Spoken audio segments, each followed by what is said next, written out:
দিন এইরকম ওয়েদারের মধ্যেই আমাদের দিন কাটছে। আর আজকে সকালে উঠে দেখি মা কটা গাঁদা ফুলের গাছ নিয়ে এসছো। সামনেই তো শীতকাল, আর শীতকাল মানেই তো গাঁদা ফুল গাছ। এদিকে চা আর মুড়ির সাথে আজকে সকালের টিফিনটা শেষ করে ছাদে চলে আসি। গাছ যারা লাগাও তারা যদি বাইরে থেকে সার না আনতে পারো তাহলে এই সবজির খোসা কিন্তু খুব ভালো কাজ করে। আর আমরাও খুব একটা সার প্রয়োগ করি না, শুধু মাসে একবার করে গাছের যখন দেখি কোনো প্রবলেম হচ্ছে একটু ঘোল ভেজানো জল, ব্যাস। তারপর এই যে সবজির খোসা যেটা আছে ওটাই আমরা কিন্তু গাছে দিয়ে থাকি। এই যে শশা গাছটা দেখছো এটা কিন্তু আমরা আলাদাভাবে লাগাইনি, ওই যে সবজির ছাল গাছের গোড়ায় দিয়েছিলাম তার থেকেই এই গাছটা হয়েছে।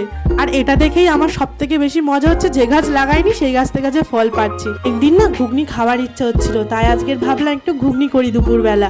আর এইদিকে দেখো আমাদের এই যে চালে এই কুমড়ো গাছটা কত বড় হয়েছে। গ্রামের দিকে সবার বাড়িতে কিন্তু একটা দুটো করে এরকম কুমড়ো গাছ চালে হয়েই থাকে।